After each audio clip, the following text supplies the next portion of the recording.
Le Seigneur soit avec vous. Et avec votre esprit. Évangile de Jésus-Christ selon saint Marc. Gloire à toi, Seigneur.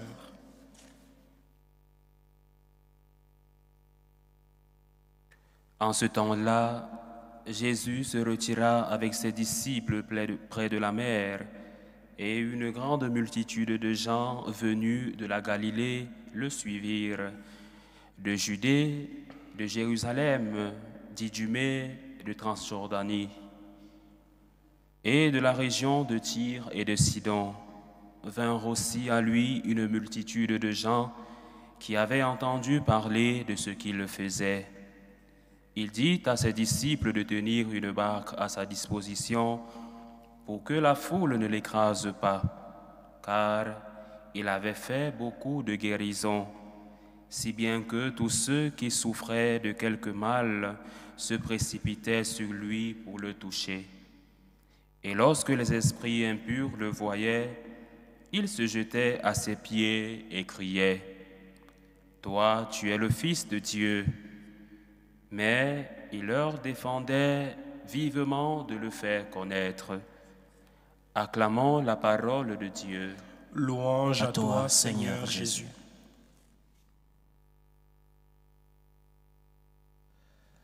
Paradoxalement, l'Évangile conclut en affirmant comment le Christ interdit aux esprits impurs de le faire connaître. Un paradoxe, parce que, humainement parlant, il aurait été bon pour Jésus que tout le monde sache qui il est. Il aurait été bon pour notre Seigneur que tout le monde sache que Jésus était le Messie, le Sauveur. Et cela allait entraîner des conversions. Le résultat de se faire connaître allait entraîner beaucoup de conversions. Un paradoxe donc. Le Seigneur interdit à ces esprits impurs de le faire connaître. Mais le Christ qui connaît le cœur de l'homme ne pense pas comme nous. Non. Parce que nous, parfois, nous sommes emportés fréquemment par l'intérêt. Nous avons tous besoin de motivation, oui, pour faire les choses. Nous avons tous besoin de motivation. Et l'intérêt est une motivation qui existe dans nos vies. Mais l'intérêt n'est pas toujours une motivation légitime. Pourquoi le Christ interdit donc à ces esprits impurs de le faire connaître? Parce qu'il sait que l'homme, parfois, est habité par cette motivation intéressée. Parce que l'homme fait souvent les choses pour obtenir un intérêt. Tu dois faire tes devoirs parce que ce sont tes obligations, non pas parce que tu attends des applaudissements ou de la reconnaissance. Je dois aller à la messe parce que je dois donner une réponse d'amour à ce Dieu qui m'a aimé en premier, parce que j'ai besoin de sa miséricorde, parce que j'ai besoin de son pardon. Mais je ne dois pas seulement aller à la messe, je ne dois pas seulement chercher Dieu lorsque je suis dans le besoin. Je dois aussi venir, même si je n'ai rien à demander, parce que je viens rencontrer celui-là que j'aime. C'est cette purification de la motivation que le Seigneur nous enseigne dans l'évangile d'aujourd'hui. Purifie tes motivations. Pourquoi cherches-tu le Seigneur?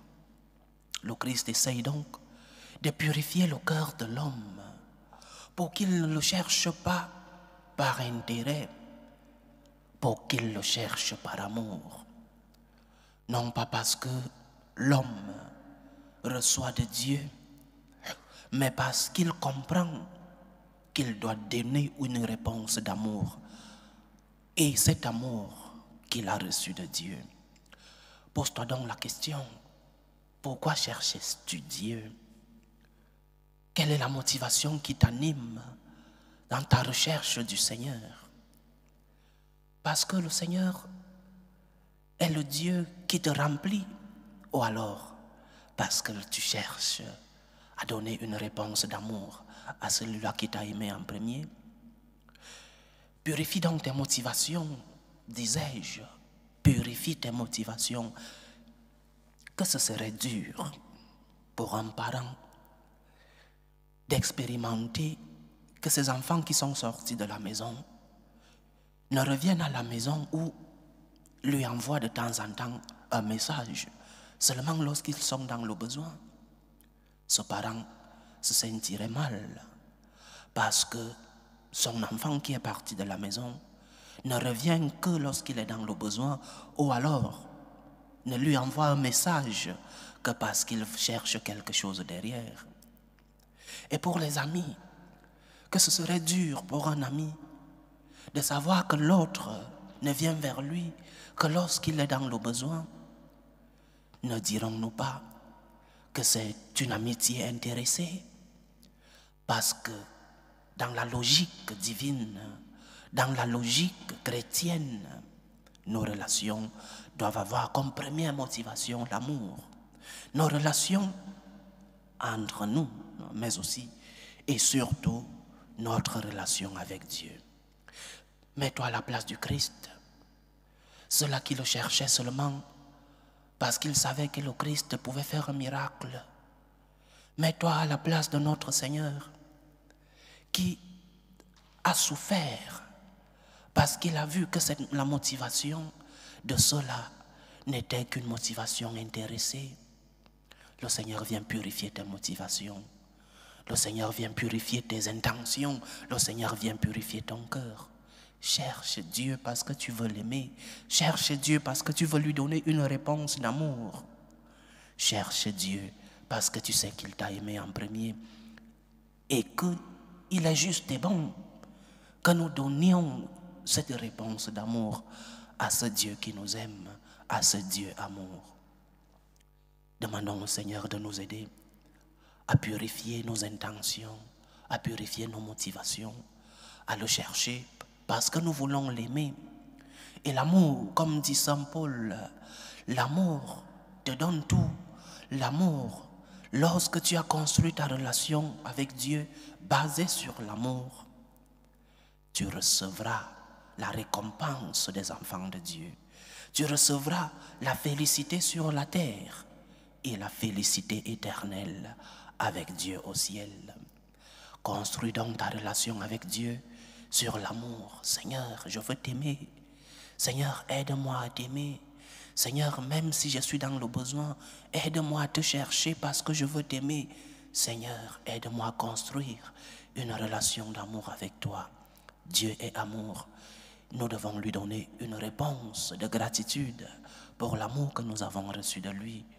Mets-toi à la place de Jésus, le pauvre qui voyait toute cette multitude le chercher seulement pour recevoir un miracle, des guérisons physiques, des maladies physiques, mais aussi des guérisons spirituelles, des guérisons de ventre, parce que le Seigneur pouvait multiplier un pain et des poissons. Cherche le Seigneur parce que tu veux l'aimer. Cherche le Seigneur parce qu'il t'a aimé en premier. Loué soit Jésus-Christ. À jamais.